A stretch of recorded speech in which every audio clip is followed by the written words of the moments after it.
Hey there, everybody, and welcome to Work Should Feel Good, the show where your career growth meets your real life. I'm your host, Diana Alt, and today I am celebrating episode 50 of Work Should Feel Good, and it's my first repeat guest ever of the show. I'm bringing back my OG guest from episode 1, Angie Callen. Angie is an award-winning coach, international speaker, and an author now who loves to empower people to lead amazing lives and thriving careers on their own terms. Her new memoir/career development book, Scary Good, Discovering Life Beyond the Sunday Scaries, blends life stories with lessons that'll help anyone level up their career, business, and life. Sounds like an Amazon review, right? That would be mine. I was going to say, I wonder whose Amazon review that is. That was mine. A former engineer who loves people, Angie is one of the loudest voices proclaiming AI is cool and also humans still matter at the same time. So we're going to talk a lot about that. Welcome to the party. Thank you. This is a party. Congratulations on number 50. I know. How cool is it? I would not have a podcast, I don't think, if it were. I wouldn't have 50 episodes right now if it weren't for you. Well, you had to start somewhere, and I'm lucky to have been number one, and thank you for having me for number 50. You answered 800,000 questions before. That is basically why I'm here. Before I did the simplest implementation in the universe of a podcast. Hey, sometimes you just start and then figure it out, right? Versus feeling like you have to have it all figured out before you have to start. Confidence through action. On that note, have you always been able to do that, or did you cultivate that as you grew? Because this is a new skill for me during the time that I've been a full-time entrepreneur. What about you? So when you say that, do you mean idea implement just figure it out later? Yeah. I've always had a high propensity for implementation, and in fact, at one point in time, I worked with a coach who was like to a fault almost, because just as much as wanting to have everything perfectly figured out before starting can hold you back, constantly wanting to implement ideas in real time upon them coming into your brain is equally as challenging of a trap. And so I've had to figure out how to balance that almost the other way, because I am very much from an entrepreneurial personality. Like, I have an idea, let's implement it. I have an idea, let's implement it. And at one point I had a team who made the quarterly goal, Angie's not allowed to give us any new ideas. And so that was, so short answer is yes. I've almost had to learn how to keep it in check, as the flip side of the coin of you figuring out how to push through the need for having things more figured out than needed. Yeah. I fly by the seat of my pants really well, Dee. I admire that in you. The thing that I realized that finally made me able to do it is it goes back to old school agile software development. I just had to change my definition of done. Yeah. That's a really good point for anybody out there too, is that a lot of times we equate done with perfect, but in the world of entrepreneurship, that's just a trap, because they're like, nothing's ever done, and B, there is no such thing as perfect, especially when you're dealing with human subjects who are imperfect. And so changing the definition of what's releasable versus done in the truest sense. There's a big gray area in between there. Yeah. It's one perk of working on software, because you were a civil engineer, right? I was a civil engineer. So you built things that could be done. Yeah, that done has a different definition when people are going to be walking into a building that could fall on them. Yeah, software is never done. And so I think that honestly, I would probably be completely insufferable if I had been like a civil engineer or building something tangible that could be done. But I was in software for 20 years, so that's never done. So we streamed this 14 months ago, was the episode 1. What are a couple of things that have changed for you since then? Like, the world is this is the big one that you alluded to. Look at that. Yes, published author in the flesh. I even saw it in the wild on a shelf at Barnes & Noble the other day without expecting it. Really? And it was extremely exciting. How cool. Yeah, it was unexpected and fun. I had actually gone into our local store. We were really lucky. I live in the middle of nowhere, and somehow we were fortunate to get this brand new kick-ass Barnes & Noble that opened just a couple months ago. And I was like, how perfect is that? B&N opening 3 miles from my house right as I'm about to launch this book. So I went in to talk to them about having it on the shelf. And she goes in her computer. She's like, let me see if we can order it. Oh, there's already a couple here. And so I What? went over and was like, ah, in the Okay, wild. It's very so I'm exciting. sure everybody that has written their own book in a gritty way and self-published it in particular is like, how did that happen to get on your shelf? Were you I working think through a hybrid publisher? Or like, what did you do? I actually think there's a very simple and less than exciting answer to it. However, I'm not going to let it steal the celebration. I'm pretty sure my neighbor went and ordered it, and a lot of times when somebody orders a copy, they'll order 2 or 3 and stock Oh, the okay. extras. And I'm pretty sure that's what happened because her 8-year-old son has been dying to have my book, That's and so they were adorable. like one of the first people to buy the physical copy. That's hilarious. The 8-year-old son was Fans of dying to all have a ages book. over here, y'all. Fans of all I love ages. that. So has the 8-year-old read the book or had his parent read the book to him? Like, I need what's to find out because there's definitely some material in there that I'm not sure is rated G or not PG safe for even. work? Yeah. So I actually need to find that out. Yeah, you should. I wanna know what lesson the kid learned. I feel like Yeah, I think I'm gonna have to I'll have to ask him and I'll that's have to atomic. see if he can I'll have to get a quote from it. That's a good idea. That'd be funny. Or you should have the 8-year-old on No More Mondays. That would be funny. Gosh. This kid's hysterical and adorable, and, like, he's actually Jim as an 8-year-old, like, loves, outdoor things and sciencey, nerdy things, and so that would be fun. I like it. Okay, so on the subject of podcasting, I just did 0 to 50. What do you remember about No More Mondays 0 to 50? Well, first of all, I'll tell you 0 to 50 in 14, 15 months is, that is, worthy of With a even medical leave.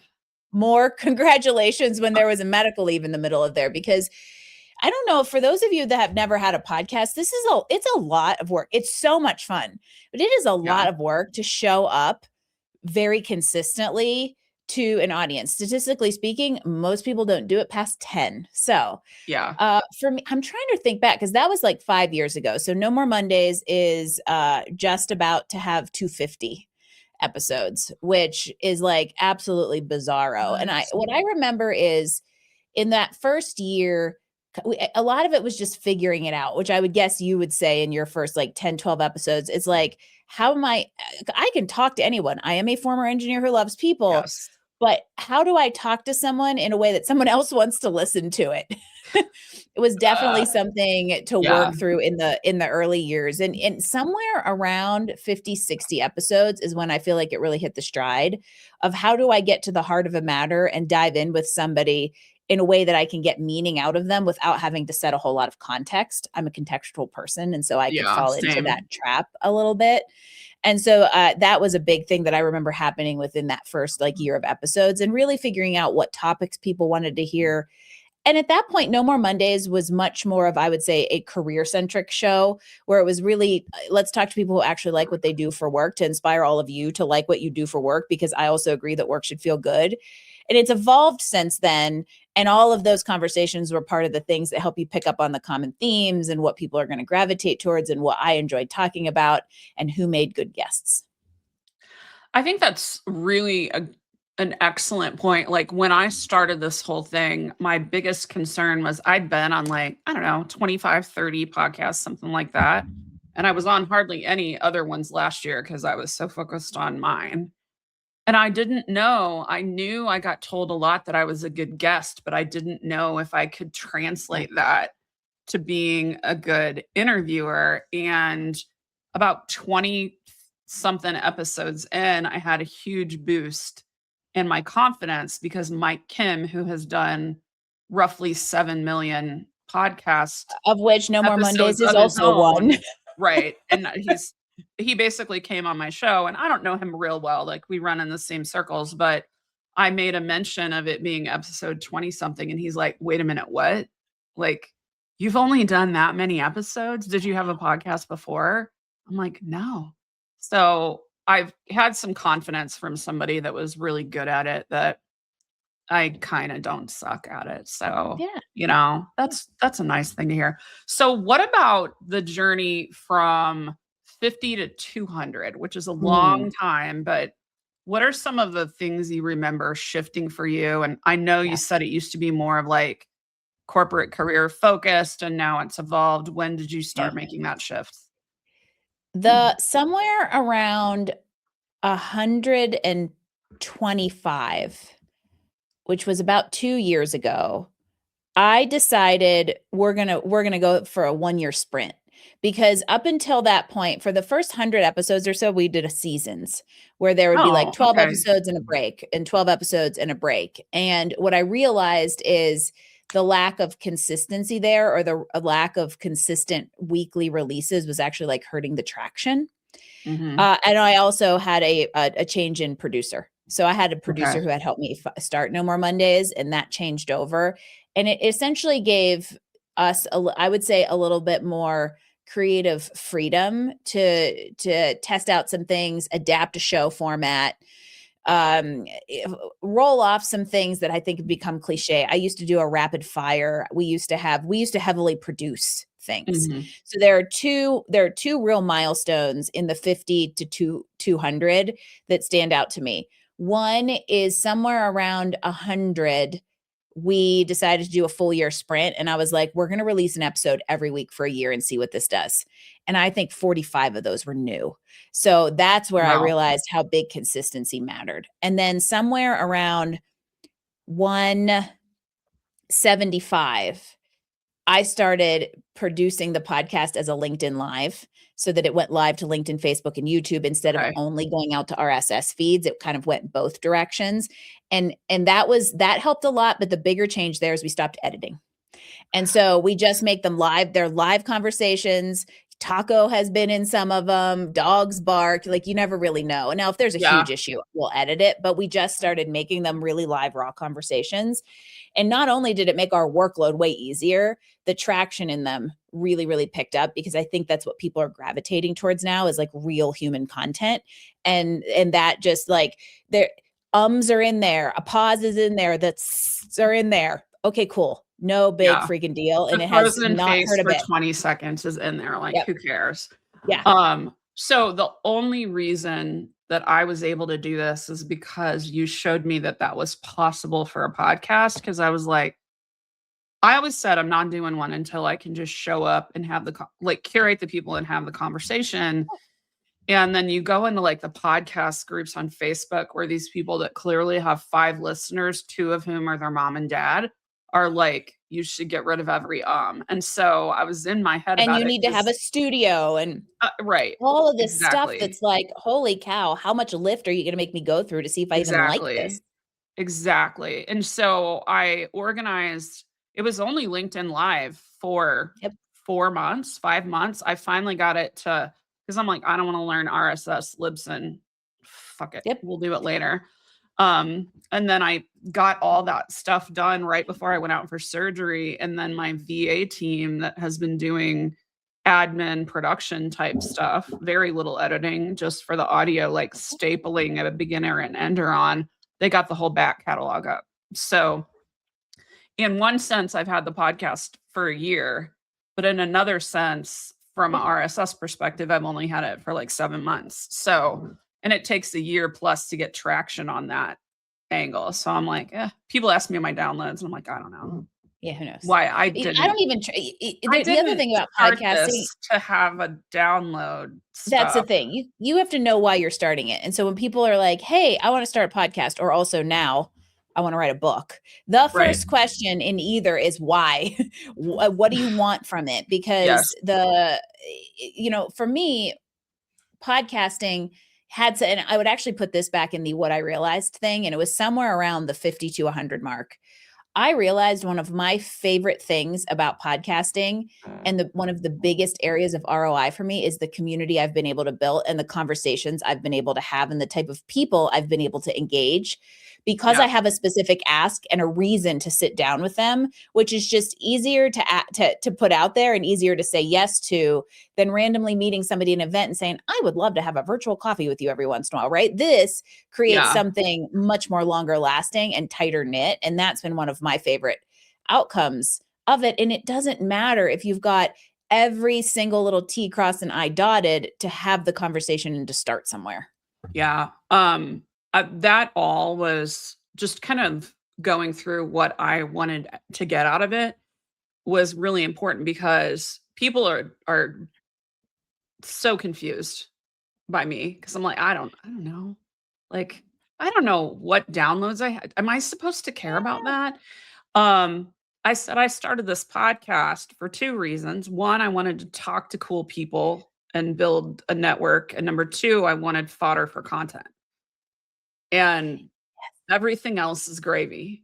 And it's really interesting because I'm starting to take some bigger swings for guests because almost everybody I've known fairly well, out of the first, you know, we're at 50, like almost, I think 40 of them have been interview episodes. I've done Yeah. some solos and then I realized I had too many people I wanted to talk to. So I'm taking a different approach.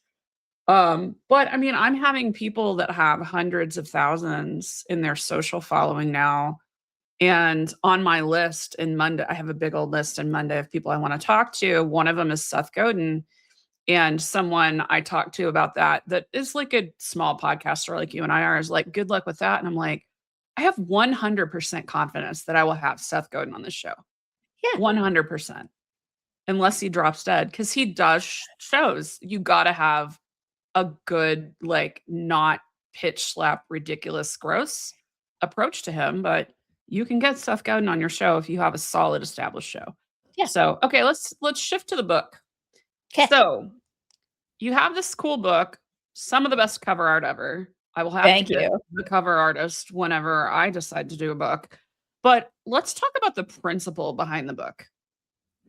What are you like? What made you've had a newsletter called Sunday Yeah, I Scaries was for just a saying, long I'm time, gonna yeah, I was but gonna back up and say because to me, the principle there's so behind the much to you, like, even getting to this yeah, theme for the and book, so and the principle I think was always there. It was the shell that took a little while to figure out. okay. So, I have always believed that we have way more potential than we use and that we're way too accepting of mediocrity in this country. Mm, And that really came into view for me about 10 or 15, well, no, it would have been 16 years ago when I moved to Colorado. This is when the seed was planted. okay. When I moved to Colorado, I moved from Boston to a ski town, which was the goal, and I got to transfer through the engineering company I still worked for at the time. And when I did, I remember my friends in Boston, my ski friends, were like, "Oh, I'm so jealous. You're doing what I've always wanted to do." And I just kept thinking, "Well, I'm nobody special. You could do this too." And that was the beginning of me realizing that we have a ridiculous risk tolerance that keeps us from living fully on our terms. Yeah, Now, and it's taken engineers are the years, worst. and engineers are the worst Yeah, because, overanalyzing. And it took years for that to really manifest into the clarity it has today, but I do know that in hindsight, that seed almost 20 years ago is the tree that has, completely manifested today. And so 5 years ago, well, 212 editions ago, 212 weeks ago, I started a newsletter called Combating the Sunday Scaries. And it was just 7 tips to improve your week. And for the first 2 years, it was very much just 7 tips to improve your week. Meal plan, write down your goals, things that are just like generally professional development oriented, right. with this goal of helping people not dread Mondays so much.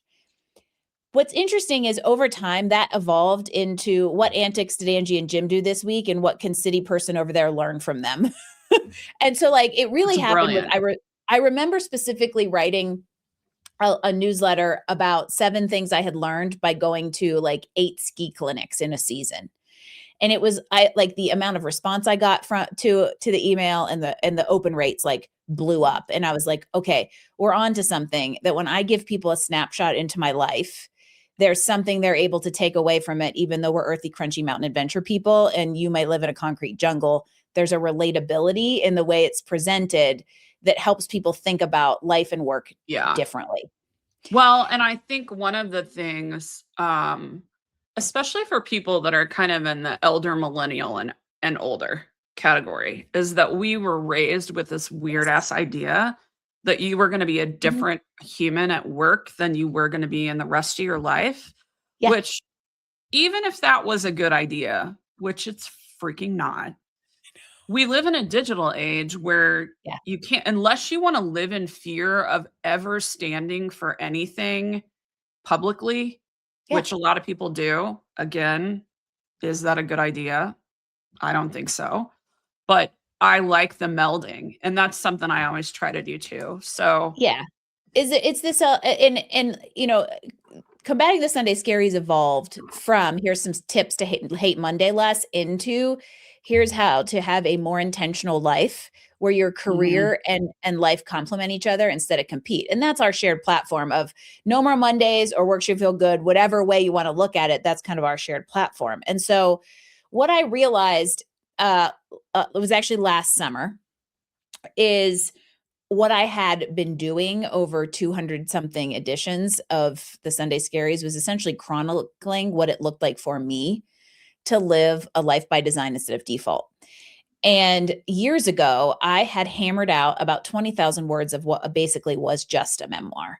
And I had been trying to think about oh, what to do with okay. it. I've wanted to write a book for years, but I just Same. didn't know that I didn't have this. I did not have the cover art, quite literally. And so Yeah. I didn't You didn't know, know how like, to what's the put it theme, together. what's the thread, and so I had this chronology that I had hashed out of all of these milestone moments of good, bad, and ugly that have happened over the years, and what I realized this past summer, was that we were about to hit 200, and in honor of the 200, I wanted to publish the book because smack me in the face, that was the cover. That was the common thread, to take all of these things that show you what a life by design looks like now and weave them into a chronology of how I even got to this point and just be super honest and vulnerable and treat it more like a storyteller than a should all over you self-help book. Yeah, I can't with the should. I mean, I can't. It's not nearly as interesting as, and you can't apply shoulds. You can apply I was open to picking up this stray kitten in Kansas City and naming it Taco, Right around the which corner is from one your of the house, first things that I ever learned about you which is so whenever. hysterical since he was right around the corner from your house and you love tacos. It was like we were all meant to be Yeah, it's together. like, well, we're friends forever now. Angie and I met, we just had met, like, been orbiting each other for a little while, and then we decided to get on Zoom. And within the first few minutes, I got the Taco Cat story, which I think we talked about in episode 1, and then we found out that we both knew Terry Weaver, which was another wild thing. That was some That worlds was really colliding right wild. there. That was really wild. So, hi, Terry, if you're listening to I was this. just gonna do the So, same thing. yeah, we love you, Terry. So there's so much in writing a book, and a couple things I want to know because we're not going to rehash the book. Like, go buy the damn book. It's Go buy the good. book. It's good. It's worth it. But one thing I will say is to kind of tease people a little bit. If you, if people would only read one chapter of the book, which one would you have them read? What do you think's the most important? I have 2. Okay, One, go because ahead. well, I think there's really one answer, but Fine. there's also, like, a little bit of a Set up. side note. To me, I think it's chapter 11, which is confidence comes through action, not the other way around, which goes back to where we started this entire conversation today, is this idea of reframing what done means, Yeah. in order to take a little bit more risk and, do the thing. Yeah. Hi, Terry, right? Because we get so caught up in it needing to be the right time. It needs to be perfect. Conditions need to be met. I will wait until the kids are out of school. I will wait until they're older. I'll wait until. And speaking of shooting all over ourselves, we wait Oh, until conditions are right and we can feel more confident to do the thing before doing the thing. But ultimately, why put off to tomorrow what you could do today? yeah. And in doing that builds confidence. And the reason I'm going to say 2 is because my favorite chapter is chapter 8. And it is very much the mechanism with which I discovered confidence through action. And that is that play is power. So we are huge, mountain adventure nerds. And I have done some ridiculous things like stand up on a paddleboard in class 3 whitewater rapids. I learned how to mountain bike at almost age 43. I switched from snowboarding to skiing in my 40s. I didn't even learn to snowboard at all until I was 23.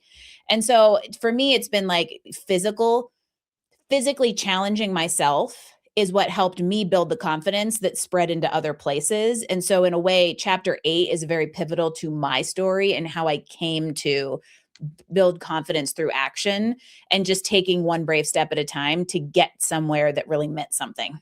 I really love that you brought that up, that it was physical that helped you become more confident in other areas of your life, because I think a lot of times people aren't very creative, even people that in some ways, like, they don't do a good job mixing the parts of their life. So they might be creative about work problems at work, but they're not very good at trying to Mm, figure out, how does this thing I learned at work apply in my real life and vice versa. So for you saying like, look, I started going out and doing all this weird shit in the mountains, and it made me feel confident to leave a job I hated, start a business, yeah.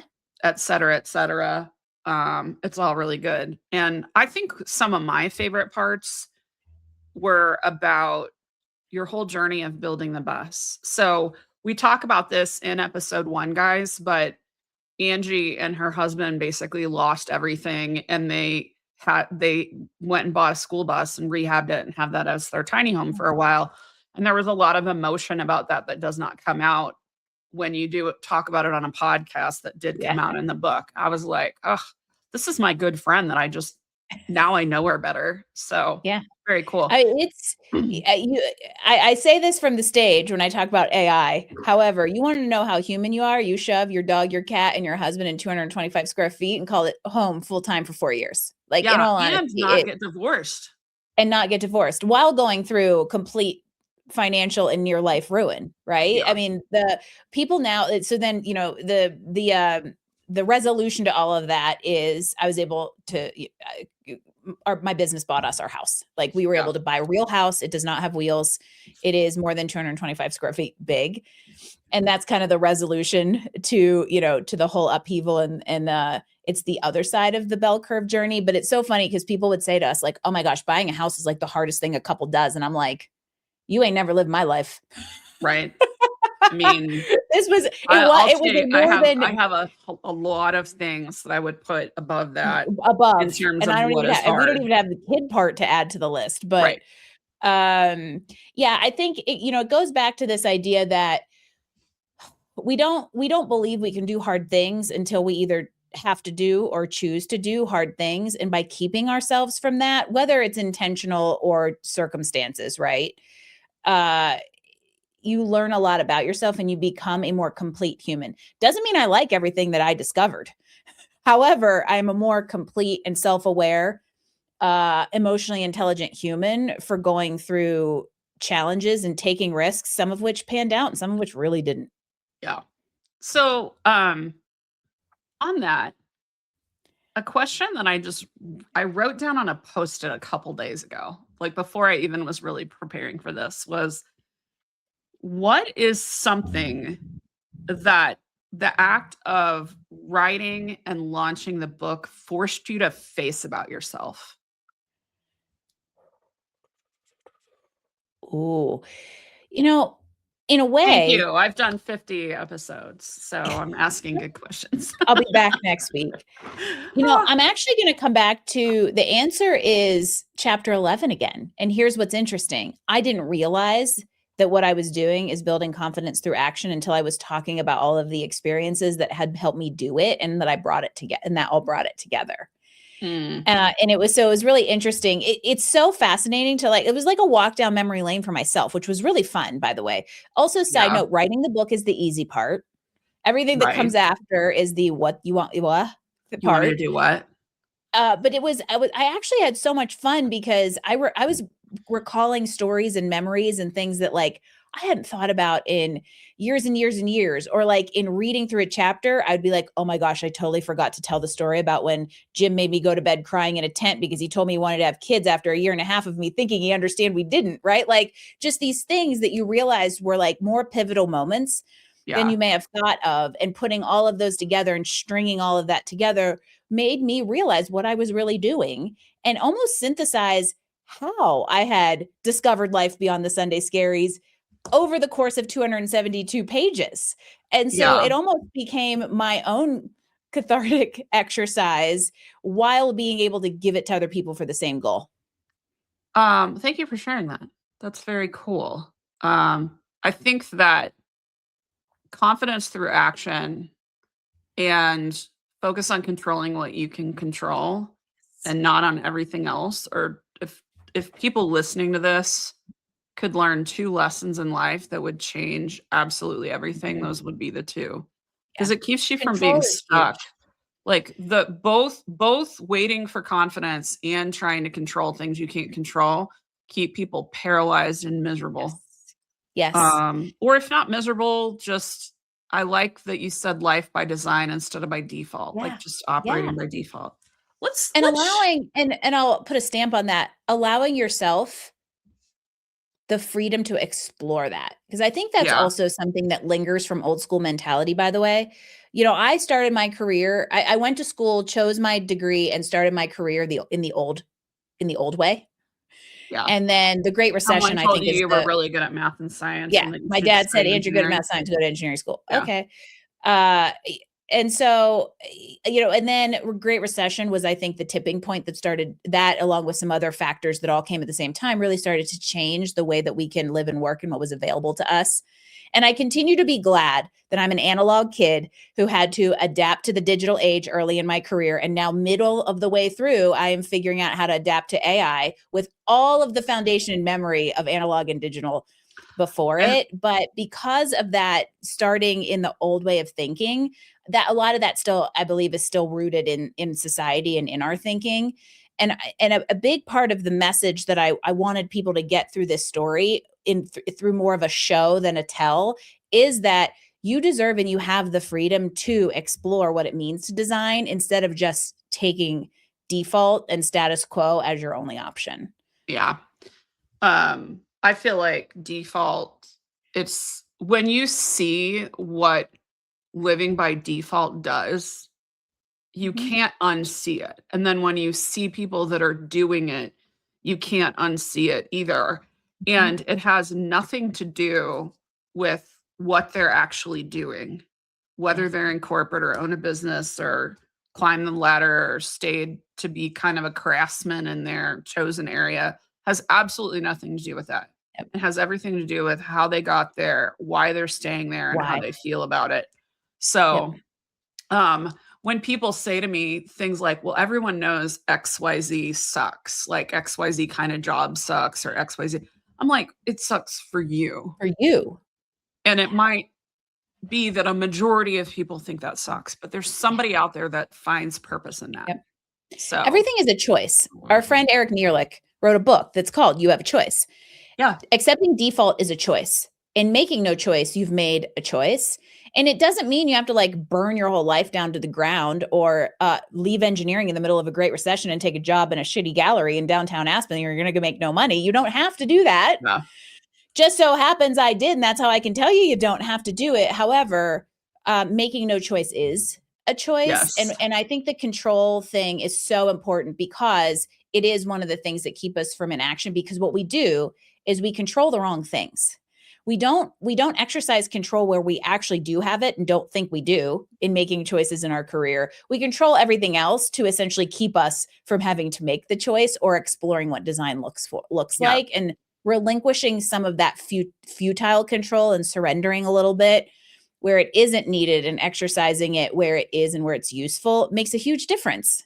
Can I tell you one of the acts of control that people do and they don't even realize that that's what it is? Please tell me. Worrying.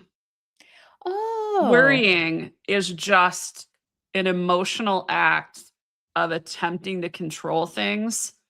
And sometimes there's not even action taken, but if you are just sitting in your house yep. worrying about what's going to happen at work tomorrow, that's trying to control stuff from an emotional From an standpoint. emotional. And I've had people challenge me, I don't try to control. And I'm like, you just told me that your top worry right now is that, there's going to be a big layoff and you're going to get cut.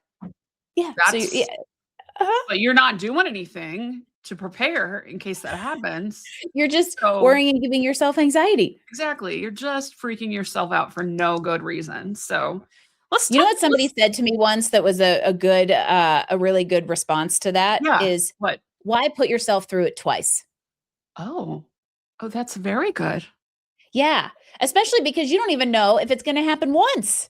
Right. So, why put yourself through Why the borrow emotional trouble? trauma of projecting an outcome that you don't even know is gonna happen?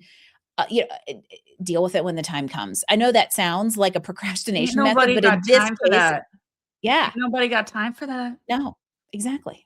Let's shift a little bit. I wanna, Okay. talk about AI and humans, and let's mash it all Yeah. together. Let's mash it all together because you're that person. So, that whole like I said earlier, the former engineer who loves people, you are kind of I wouldn't call you a loud advocate for AI, but what you are is the person that loves humans and you're also like, and AI can be really cool, Yeah. which I think is probably the healthiest place to be, especially if you're not trying to be a tech bro. So let's first chat a little bit about what's your evolution of adopting AI in your business? What's that been like for you? Uh, super fun. And I what have feel you I'm like real curious what you've changed. Like what kind of oh, has yeah. shifted in how you do business? And I mean, I can go super nerdy with this. And there was a catalyst to it that I'll tell you about. But I'll go back to, the former engineer who loves people has finally figured out why she went into coaching. And it's because I have the ability to bring the dual mindset, right? I do Mhm. intensely Same. love people. I am extremely emotional, intelligent and can really connect with humans. However, I have this odd duality of extreme analysis and quick adoption to things. But also, some of that goes back to, and how I've brought into my business goes back to the fact that I have that perspective that has spanned analog kid adapting to the digital Mhm. age early in career and now adapting to AI mid career.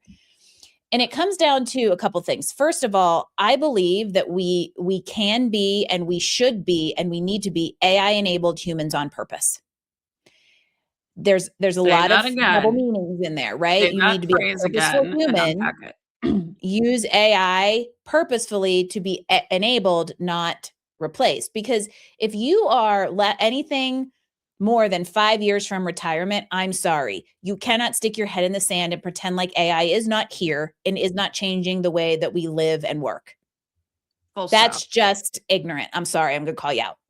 Yeah. And so for me, I think about how do I want to purposefully bring this into my business to replace or enhance or potentially even expand things that don't disrupt the human experience, right? So it's not about scaling me, it's about removing things from my time that can be put into an AI system with little to no disruption of human connection, human experience, and human centered business.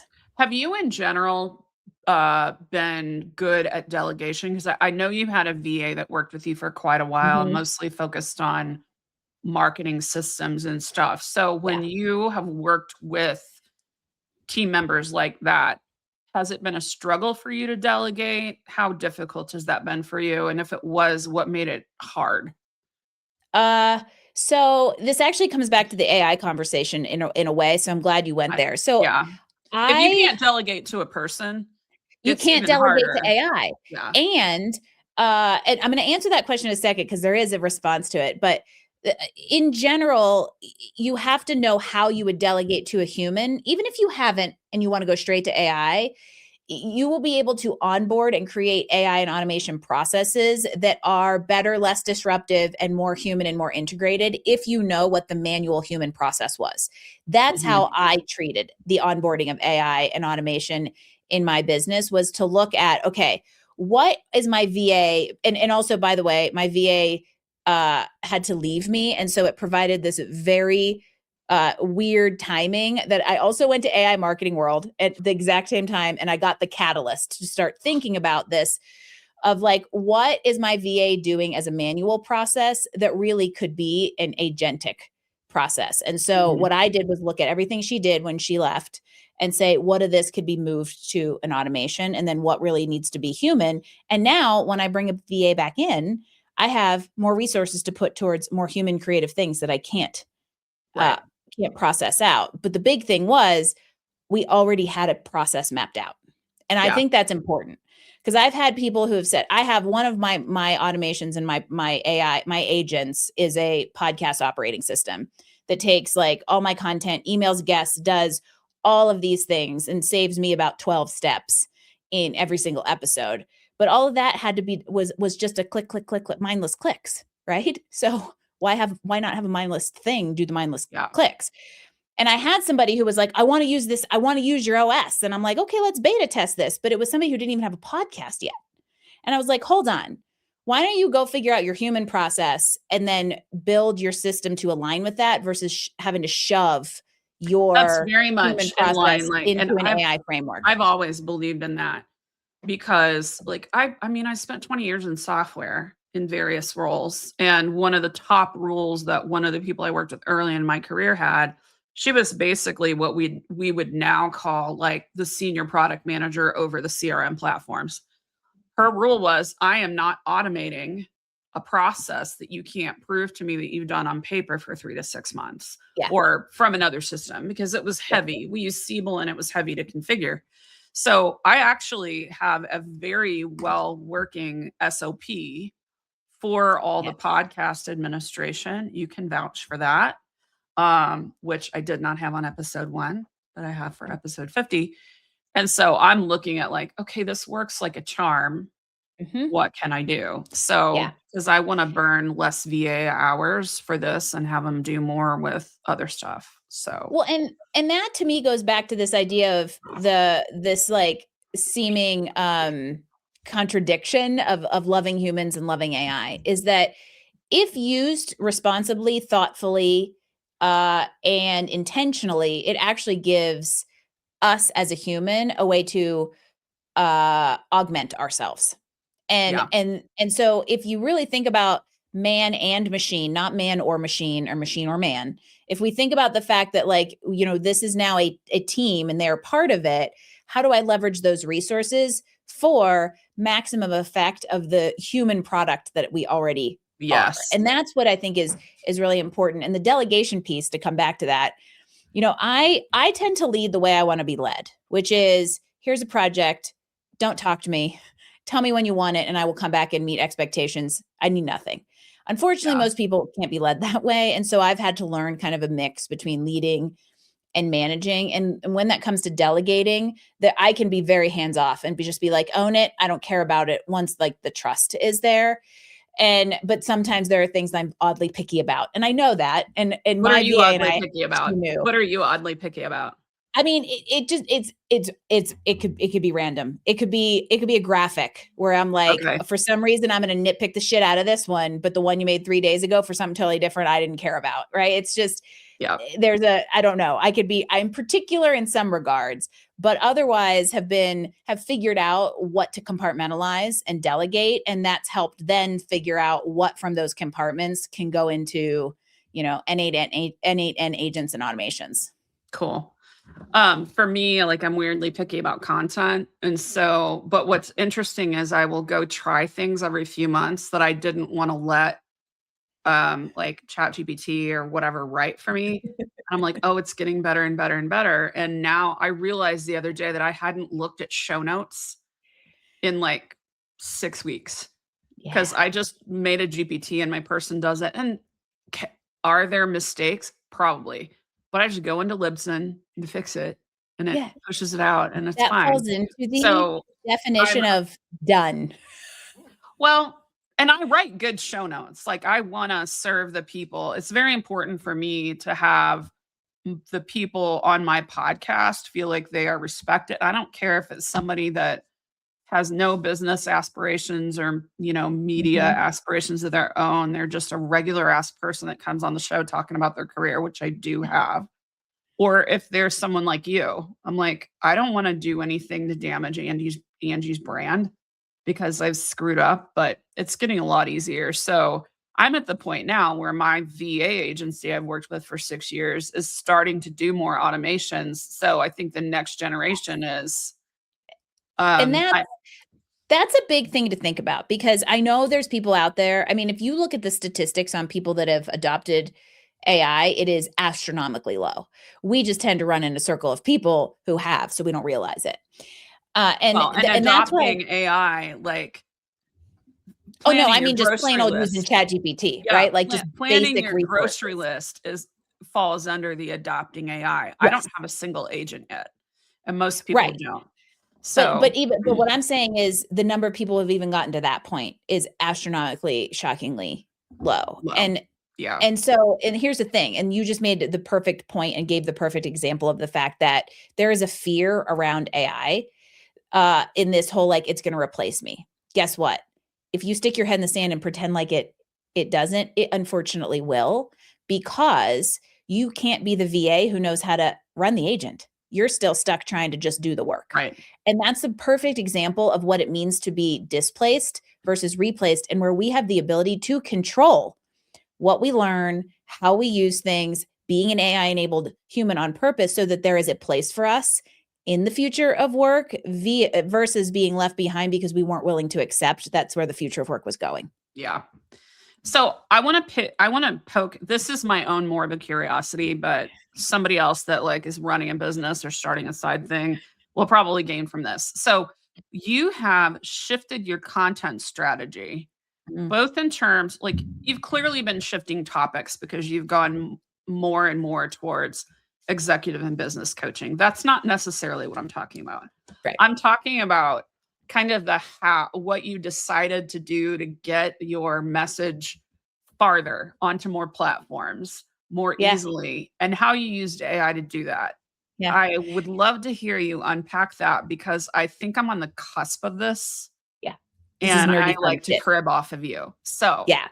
what were And you doing? Like talk people through the transformation. Like what were you doing? Where were you doing it to? How much time is it taking you or your team? And yeah. then what are you doing now and what are you seeing as a result?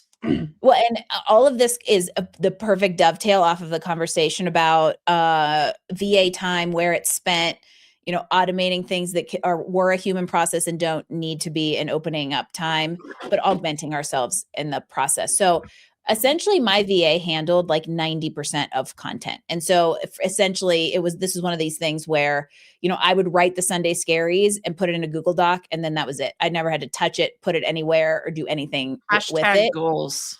She would then manually process, SOP it into the email, into LinkedIn, and that was it at the time. So when it Okay. was a human process, those were our channels, and the content was also not being repurposed. Was it a LinkedIn newsletter It was a or link. was it just It a still post? is, and so Okay. its primary channels were traditional, like our email list and a newsletter, and that was it. There were things in there I always wanted to do, like repurpose it into social media content. We just never kind of had the time. And then there was also the podcast, which basically released as a live on my content platforms and on the RSS feeds once a week. And the buck kind of stopped there. All of our social content was more driven by events or things that she would create. And so, in a way, we were toiling a little bit and not using content in all of the possible distribution channels, only because it was a lot of work. Yeah. Enter AI. I am now creating probably 10 times more content across 3 or 4 times as many channels as I was before, because we have the ability to do it. So for instance, one of my podcast OS takes the transcript from a recording and pushes it through a series of steps that create a post on my website, which we weren't always falling through the cracks before. Repurposes it into a Substack post, a Medium post, and creates 7 pieces of content for social media through the week. Nice. And I'm doing that. Oh no, that's the Sunday Scaries. So that's Sunday Scaries. Now we do the same thing with No More Mondays, but it takes those and makes like 20 pieces of content. Plus I have video snippets going out. And so what was probably 4 social media posts a week has turned into 20 to 30 across twice as many channels. And that Wow. might not sound like a big deal, but it's driving a lot more visibility for us. And So, it's helping me use my best content in a bunch of different ways. And we weren't able to do that when it was a human process.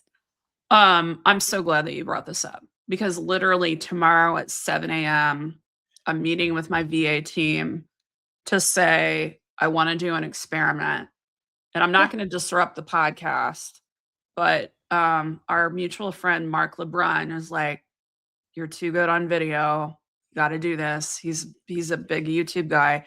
So I'm going to start doing what I'm referring to as like an anchor video every Yep. Friday.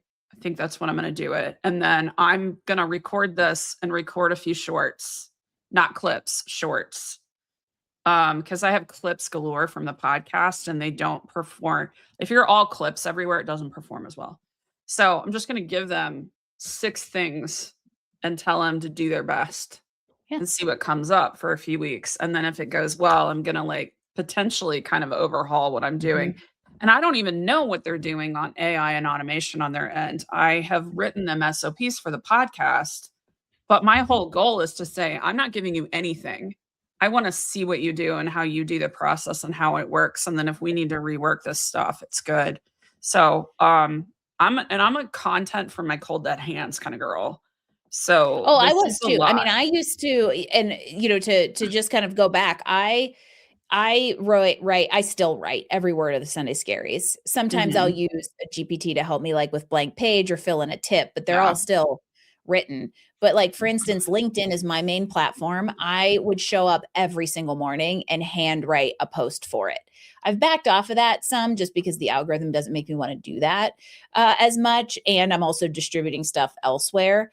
And so there's places where I know I need to show up, LinkedIn is one of them, and there's places where I know, an image that looks like text can be put up that AI created, but that I like what it says, right? So you'll Yeah. you'll know kind of where that falls. But the big thing is now and to go back to the displacement thing, those VAs are now managing the agents that are working for you instead of doing the Yeah. work. So now you can produce more. Their time is equal. It's just spent in a different capacity. And your And that's impact is greater. cool. And our So, impact is greater. 2 more questions on this, and I'll just probably call you and ask you 500 other questions Yeah. in the next few weeks. So, the first one is, are you actually approving content before it's posted? Like, how are you Yeah. incorporating quality check? What does that look like for you? So I have an agent that pulls the transcript, repurpose or pulls Sunday Scaries and repurposes it into multiple different formats, some of which go through trained GPTs in order to output something as close to what I want as possible. And then at the end, it pushes it somewhere that I then have to come and finish. So for instance, it'll push like the Medium and the Substack Sunday Scaries to a Slack note for me where all I have to do is go copy and paste it from one place to put there versus having to Oh. go into a Oh, GPT for oh, Substack, put it in there, pull it out, copy paste. Go into a GPT for Medium, pull it out, copy paste. I go to one central place and pull two things out and put them where they go, but I have a chance to read it. cool. Same with all of the social content. It pushes them into drafts in my social scheduler where then I go in, finalize, choose what I want. There's always some bad eggs in there, ditch Yeah. them, and actually schedule them. Yeah. Cool. Because I think for me, the answer is probably gonna be some of the stuff lands in a Google Doc or, like, the Slack note's an interesting idea. But there's no reason the email couldn't be a draft in Kajabi. There's no reason that most of the social pieces can't just be a draft in Publer. So thank you for that. And then are you truly creating 20 different pieces of content or are some of them being used like are you using the same thing same exact post across any platforms? Both. A little So bit of is both. creating so for instance, from a No More Mondays episode, GPT will create for me about 25 text as images. Now, there's a nerdy reason that we do it that way, and it's a workaround because of what you can and can't do with some of these things. And so it'll make it look like it's one of those like white text on the dark background that you typed in and formatted, right? So it'll create like Oh, 25 of those for me. I usually end up using about half of them because half of them suck. And so that I'll take those and I'll schedule them out across Facebook, Instagram, and LinkedIn. okay. So you're basically, if you like it for all platforms, you'll use it. If you're like, this is Yep. only going to hit on Yeah. Facebook, you'll use it. Okay, cool. But the important Um, thing here, and I think this is you will agree with this, is the agentic process is bookended by a human steps, which right. is I have to do a few things to give it the correct input and to start the process, and then I have to go back and finish what it outputted, which gives me human control. And that's how Mhm. you make sure what you're outputting sounds like you, is in your voice, and is brand aligned versus sea of sameness AI jargon, because you do not So want that. That's not I human. got to tell you who I think needs this the most. It's the side hustlers, because Yes. you're working 45, 50 hours at your day job. You're trying to build your little consultancy or affiliate market or whatever the hell you're building on the Yep. side. There's probably nobody that's in our daily lives that could benefit more from this than Yeah. that. And they can This probably is a afford to implement it. soloprenarial dream. Yeah, for sure. I had something else I was going to ask and I forgot what it was. Human on purpose. You talk about being a human on purpose. You talk about Yeah. humans still matter. You have a whole freaking shirt that just says I do have a shirt. human, I which should have I worn it. still want one. You should. I was surprised actually that you did not wear that.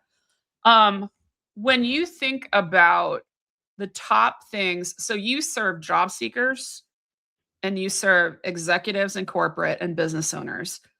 Um, what is one thing that each of those groups needs to get their head around regarding being a human in the age of Mm, AI?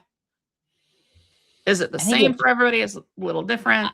I would say I mean, there's differences, but there's also really common foundations there. Is you have to know what kind of human you are and want to be, because you can't be a human on purpose if you don't know what kind of human on purpose you are, or if you don't know what Uh, purpose you have as a human. And that is important whether you are leading people in a team and inside of business, whether you are coaching people, or whether you're coding products that humans are going to use, right? It's yes, important for us to, we live in a time now where we're living alongside of AI, and that's never going to go away. And so right. leaning into our purpose as a human and our human skills is more important than ever. And that's the key, in my opinion, to setting a good foundation to then bringing your AI coworkers in sustainably. Cool. That makes a lot of sense. One of the sets of people that I feel the most empathy for in all of this is leaders, especially like middle, kind of those Yeah. directors and VPs in companies where the board and the C suite is breathing down the neck, adopt AI, adopt AI. And these people are trying to listen to both sides of it. They're trying to Yeah. respect the business strategy. And meanwhile, of course, no one's training anyone on said AI. So That's do you there's have another any, hour episode. right? You can come back.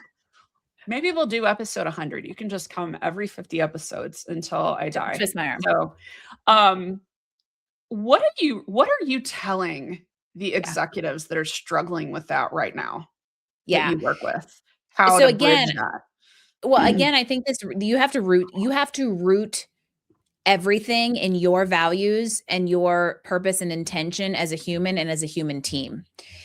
And so if you don't know the purpose and where you want AI to sit in a business, it's not going to be brought in sustainably. And if you also are not connected to your why behind being a leader and what you value, you're going to have a really hard time standing your ground Yeah, and vocalizing both the concerns and explaining the sustainable way to bring it into a business to those like higher level stakeholders who are basically just, well, do it, it's going to save us money.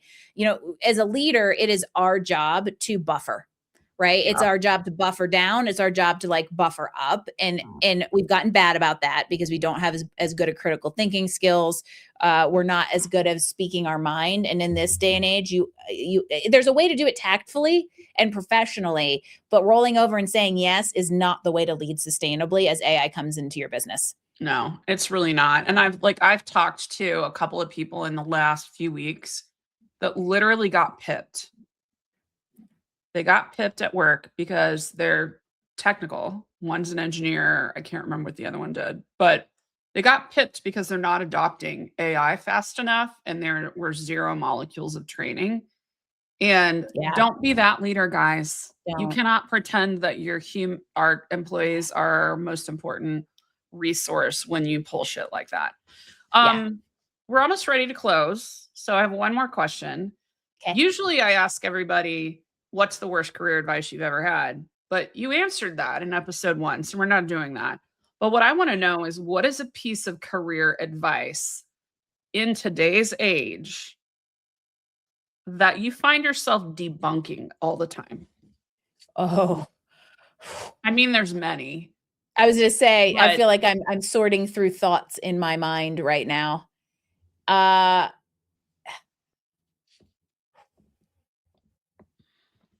which one do I wanna pick out? all I'm that, actually gonna go because I this feels like a little bit of a cop out, but it actually is the number one in my mind. It just goes back to something we talked about, and that's the control factor. It feels as if we have absolutely no control over, our careers, our development, our trajectory. And I don't believe that's the case. We just don't sit down and think about our priorities and our values in order to conduct a job search or to follow along a yeah, roadmap that aligns with it. And so that's why there's this illusion of no control when there actually is. And I'll put that even in the current times. Job searching sucks right now. Let's just call the dumpster fire the dumpster fire. And while this may seem very, very backwards and counterintuitive, the irony is if you know what you value and you're very clear about what you're looking for, you will actually find the right fit versus floating yes. around in the wind like a career tumbleweed who no one can quite understand what you bring to the table and see you on the team. So it's almost a necessity to understand and have that clarity about where you want to go because that's how you're going to resonate in this market as well. Yeah. I agree with that completely. So, well, I think we're going to end there. That's a beautiful way to button it up, talking about doing things on purpose. Thank you, Angie, for Thanks, coming to the thanks. show. I really appreciate it. And everybody buy her book. It'll be in the show notes. See you guys later.